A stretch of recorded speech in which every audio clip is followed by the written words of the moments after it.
Hai, selamat sejahtera. Baiklah pelajar, so kali ni bagi tajuk moral tingkatan 5, cikgu akan terangkan tentang unit 11, Malaysia unggul di mata dunia. Pelajar boleh rujuk pada buku teks muka surat 152. Jadi dalam unit ini, kamu semua akan dapat yang pertama, memerihalkan contoh kejayaan Malaysia yang dibanggakan di pesada dunia. Maknanya kita akan terangkanlah tentang contoh-contoh apakah kejayaan-kejayaan Malaysia. Yang kedua, iaitu menjelaskan cara untuk mengharumkan nama negara. So ini cara termasuklah langkah-langkah. Yang ketiga, menghuraikan kepentingan. So kita kena huraikan apakah faedah-faedah dia. Apakah kebaikannya. Kita berjaya mengharumkan nama negara di pesada dunia.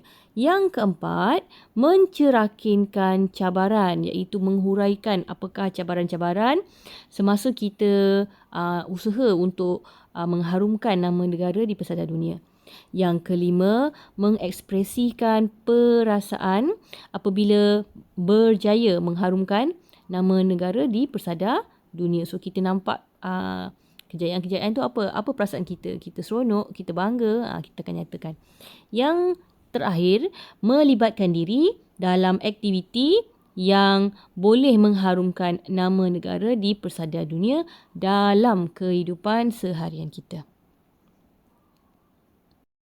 Jadi, apakah usaha-usaha yang boleh kita ambil untuk kita mengharumkan nama negara kita ni? Pada muka surat 153, so kita akan nampaklah di sini ada cadangan nilai. Nilai yang pertama adalah nilai patriotisme. Nilai yang kedua, nilai kerajinan. Nilai yang ketiga adalah nilai berdikari. Seterusnya, nilai keberanian. Dan akhir sekali adalah nilai hemah tinggi. Okey, pada muka surat seterusnya, berkenaan dengan konsep. Kita tahu bahawa Malaysia banyaklah kejayaan-kejayaan yang kita dah capai. Okay, negara kita ni banyak kejayaannya. Dan berjaya juga menempah nama negara di persada dunia. Maknanya kalau kita pergi ke luar negara pun orang tahu Malaysia ni apa. Malaysia ni menang apa. Malaysia ni siapa, kita punya tokoh-tokoh orang tahu. Okey. Malaysia juga telah mendapat penghormatan untuk menyuarakan pandangan tentang isu-isu dalam persidangan antarabangsa.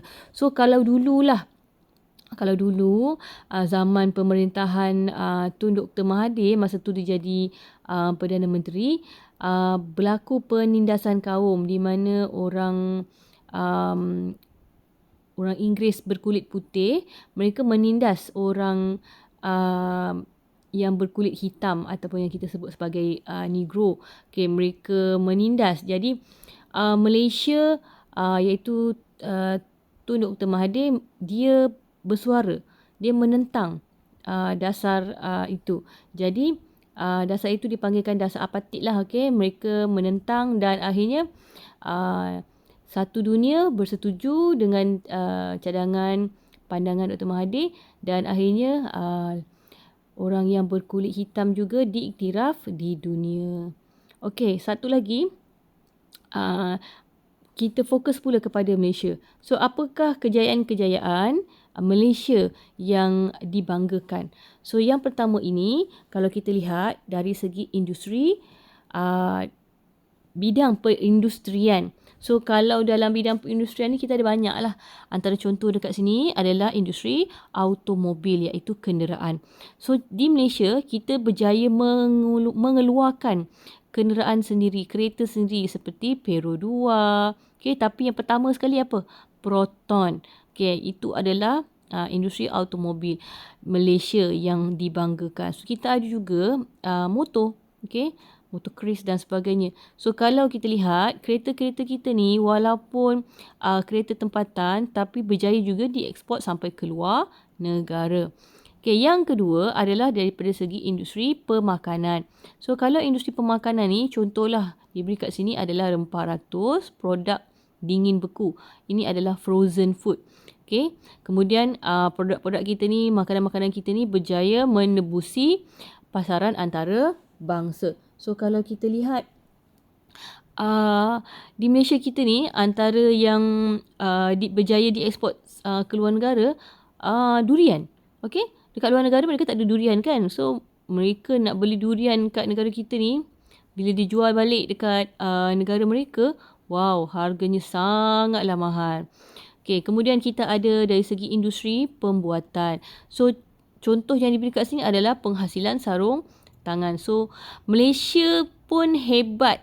Okay, kita dalam proses memajukan negara kita. Jadi, dari segi industri, banyaklah penghasilan-penghasilan barangan yang kita dah berjaya ekspor sampai keluar negara. Okay. Kalau pelajar lihat dekat bawah ni, okay, ini dia kata berkenaan dengan tuan rumah.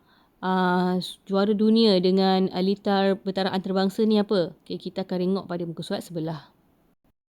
Kalau kamu lihat pada muka surat sebelah ni, dia cakap tentang bidang kesukanan. So, apakah huraian-huraian bidang kesukanan ni? Inilah dia. Okay, Malaysia menjadi tuan rumah.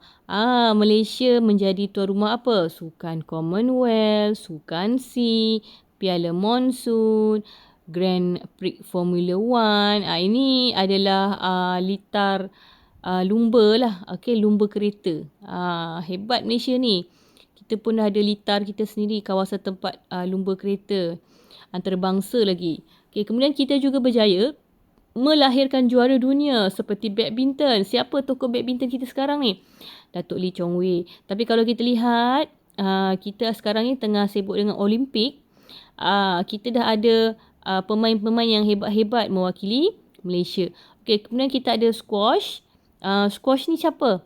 Datuk Nicole and David. Okay, kemudian kita ada sukan renang. Kita juga ada sukan Paralimpik. So, pelajar kena tahulah tokoh-tokoh ni. Okey, saya tunjukkan gambar tokoh-tokoh kita. Ini adalah antara juara-juara sukan dunia kita lah. Kita ada Muhammad Faiz Subri, iaitu pemain bola sepak negara yang pertama memenangi anugerah FIFA Puskas. Kemudian kita ada Datuk Lee Chong Wei, iaitu pemain badminton nombor 1 negara dan dunia. Kita ada Pandalela Rinong, iaitu atlet wanita negara pertama yang merangkul pingat gangsa sukan Olimpik dalam acara terjunan air. So, ini adalah kita punya tokoh renang lah. Kemudian kita ada Datuk Nicole and David, macam saya cakap tadi, dia adalah ikon dalam sukan squash. Kemudian kita ada Muhammad Ziyad Zulkifli. Ini adalah atlet Paralimpik. Dia mencipta rekod baru dalam lontar peluru. Jauh ni dia perbaling lontar peluru tu.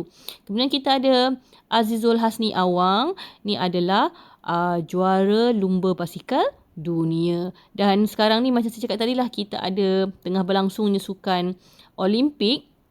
Jadi kita lihat tokoh-tokoh atlet-atlet negara kita ni cuba berusaha untuk memenangi sukan-sukan supaya dapat membanggakan negara kita.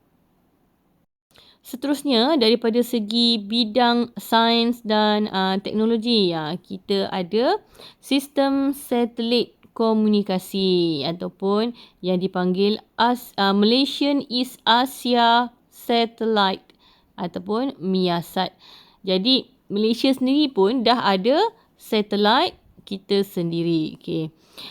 Dan kita juga ada membuat program angkasawan negara, di mana salah seorang daripada angkasawan kita, iaitu Datuk Dr. Sheikh Muzaffar Syukur Al-Masri bin Sheikh Mustafa, panjang nama dia ni, adalah terpilih sebagai angkasawan negara kita yang pertama untuk ke program ini. Jadi inilah angkasawan negara kita yang pertama. Hebat Malaysia kita ni. Macam-macam kita berjaya. Okey, ini saya tunjukkanlah gambar yang sebelah kanan ni adalah Datuk Dr. Sheikh Muzaffar Syukur. Panjang nama dia ni, tapi biasanya kita sebut Dr. Sheikh Muzaffar Syukur lah. Baiklah, seterusnya dari segi bidang pengangkutan dan perhubungan. Okey, Malaysia dah ada apa ni? Kapal terbang kan? Okey, maknanya kita dah ada lapangan terbang bertaraf dunia, iaitu kita sebut sebagai KLIA, Kuala Lumpur International Airport. Di mana yang lain, apakah bidang pengangkutan dan perhubungan yang lain? Malaysia mempunyai sistem jaringan jalan raya yang baik. Contohnya, lebuh raya utara selatan ataupun kita sebut sebagai highway lah. Highway plus. Contohnya plus. Okey, highway kita ni daripada Kedah sana dekat utara sana boleh kita drive sampailah ke JB. Daripada utara selatan, selatan utara kita dah ada pengangkutan jalan raya yang baik. Okey, kemudian sistem pengangkutan bertaraf dunia. Contohnya kita dah ada MRT, iaitu Mass Rapid Transit, Light Rapid Transit LRT, Express Rail Link ERL. So ini adalah antara laluan kereta api yang laju lah. Okey, laluan kereta api yang laju menggunakan elektrik.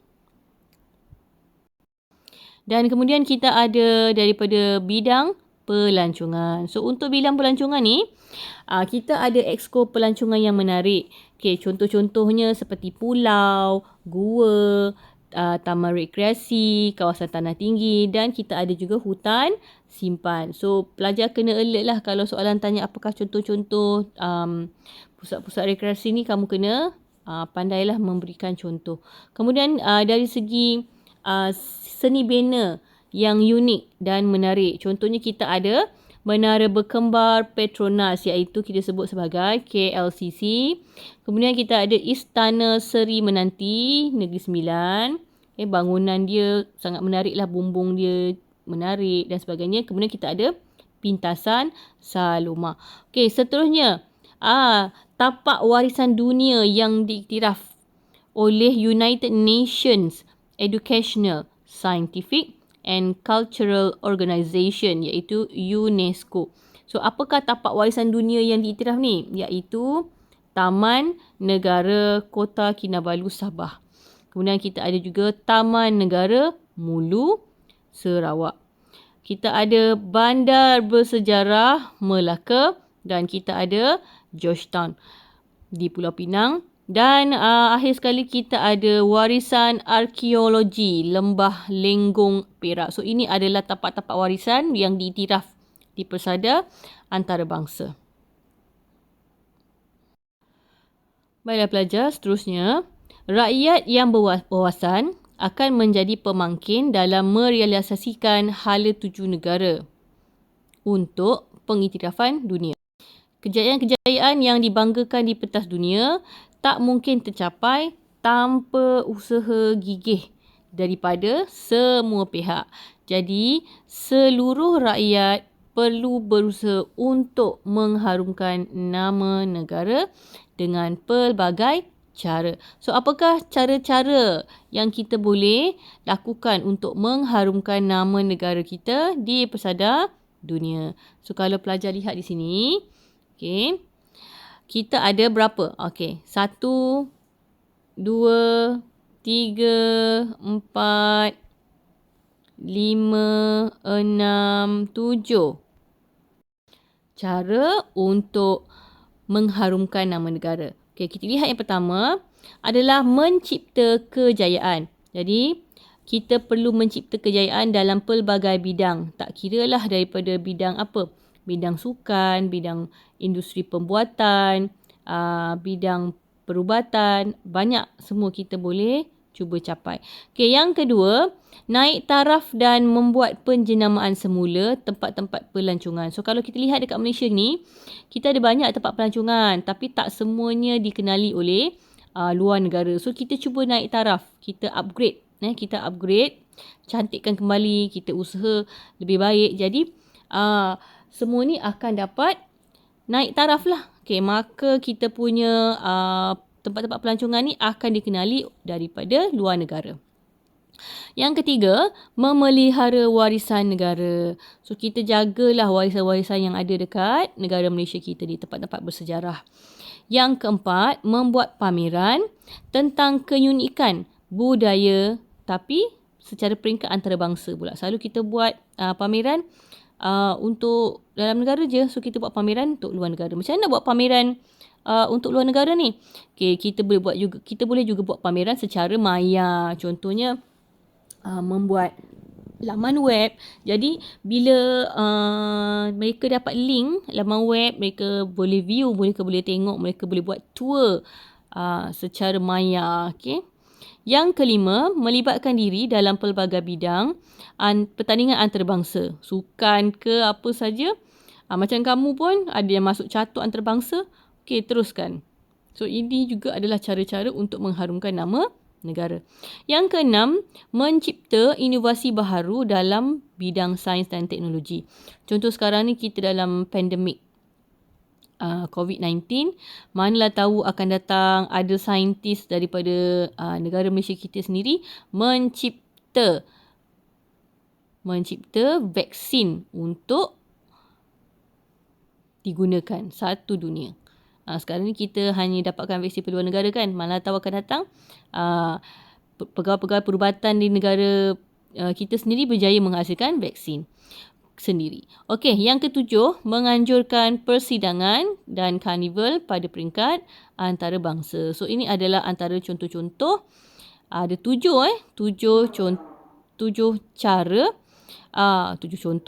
cara untuk mengharumkan nama negara di persada dunia. Jadi kita tahu bahawa bila negara kita ni berjaya mencapai kejayaan di luar negara, maka negara lain kenal kita. Tahulah Malaysia ni kecil je kat dalam peta dunia pun kita macam nampak tak nampak je Malaysia ni. Bila kita berjaya, barulah negara lain kenal Malaysia. Okay, jadi apakah kepentingan, apakah kebaikan dia, apakah faedah-faedah dia bila kita harumkan nama negara kita ni. Okay, kalau kamu lihat pada buku teks, muka surat 157, so kita ada berapa kepentingan kat sini. Kita ada yang pertama, okay, status imej negara mudah dikenali. Okay, saya zoom sikit. Status dan imej negara mudah dikenali. So, orang sebut saja, Malaysia. Oh, tahu dah. Itulah yang mengeluarkan kereta dulu tu. Kereta Proton tu. Okay. So, mereka tahu Malaysia ni siapa. Yang kedua, kehadiran pelancong asing akan meningkat. So, bila kehadiran pelancong asing akan meningkat, ekonomi kita akan semakin maju. Yang ketiga, pembangunan infrastruktur negara akan lebih pesat. Maknanya ada banyaklah bangunan-bangunan yang tinggi, menarik, semua dapat dibangunkan, dapat dilaksanakan. Yang keempat, penglibatan lebih ramai pelabur asing. So, bila negara kita terkenal, maka pelabur asing pun nak masuk ke Malaysia untuk melabur. Yang kelima, sumber rujukan kepada negara luar dalam pelbagai bidang. So, mereka akan tengoklah, inilah contoh-contoh yang dilakukan oleh Malaysia. So, mereka akan cuba menjadikan Malaysia sebagai model. Okey, yang keenam, pengiktirafan antarabangsa terhadap kepakaran yang ada dalam negara. Yang ketujuh, hubungan diplomatik negara akan menjadi kukuh. Yang ke-8, industri import dan ekspor akan membangun dengan pesat. Yang ke-9, berpotensi untuk menarik minat pakar dari luar negara. Dan akhir sekali yang ke-10, ekonomi akan terus berkembang maju. So, dalam buku teks ni ada 10 kepentingan yang kita kena ambil tahu. Satu lagi yang pelajar kena tahu, walaupun kita rasa kita bolehlah nak naikkan nama negara kita, macam-macam kita nak buat, tetapi pelbagai cabaran yang kita akan tempuhi. Okay, sebab apa? Sebab negara kita Malaysia ni perlu bersaing dengan negara luar. Okay, perlu bersaing untuk fight supaya kita menang macam-macam, kita buat macam-macam. Barulah negara-negara lain kenal Malaysia. Okay, barulah kita dapat meletakkan nama negara seiring dengan negara maju yang lain. Jadi ada banyak cabaran. Okay, apakah cabaran-cabarannya? So kita lihat pada buku teks ni, cabaran untuk mengharumkan nama negara di pasaran dunia. Okay, yang pertama, kita kekurangan pakar dalam bidang-bidang kritikal. Yang kedua, kekurangan kemudahan dan infrastruktur dalam sesuatu bidang. Yang ketiga, teknologi yang terhad. Yang keempat, perbezaan budaya, bahasa dan antarabangsa. Kenapa pula dicakap tentang perbezaan budaya bahasa ni?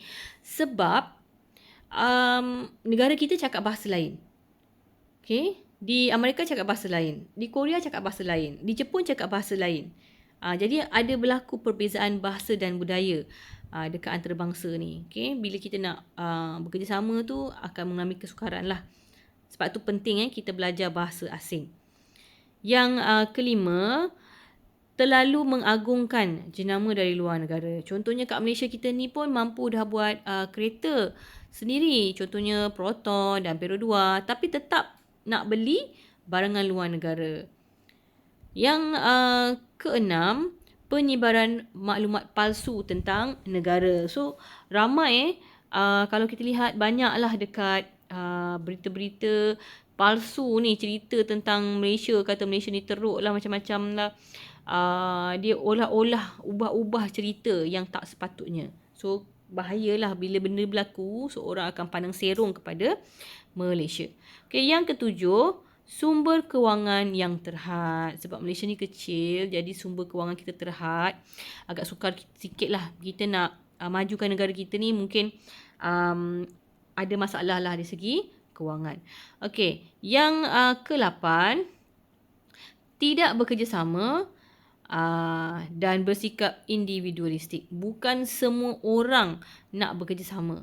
So bila kita jumpa dengan orang yang tak nak bekerjasama ni, sukarlah kita nak memajukan negara, mengharumkan negara. Okey, yang ke-9, kurang sikap kepedulian dan sikap jati diri. Dalam Malaysia kita ni pun bukan semua orang sibuk nak meningkatkan negara, meningkatkan imej negara. Masing-masing ambil tak peduli. Ada je yang tak kisah, alah lantak lah, orang lain boleh buat, aku tak payah. Tapi kalau kita usaha sama-sama, Malaysia akan jadi lagi maju. Okay, yang ke-10 adalah pemikiran masyarakat yang kurang berdaya maju. Maksudnya berfikiran negatif lah. Okay, otaknya fikir negatif saja. Oleh itu, setiap warga negara perlulah berganding bahu memikul tanggungjawab untuk menempa nama di mata dunia. So, hal ini akan mewujudkan perasaan syukur, gembira dan bangga sebagai rakyat Malaysia yang hidup di negara yang berdaulat. So, Malaysia, kita mesti nak majukan negara kita, betul tak? Jadi, bila kita cuba meningkatkan negara kita, jadi kita nampak kejayaan-kejayaan ni, apa perasaan kita? Kita akan rasa seronok, kita akan rasa bersyukur, kita akan rasa gembira dan bangga. Baiklah, itu saja tentang penerangan untuk yang kali ini. So, saya akan sambung pada video yang seterusnya. Bye-bye.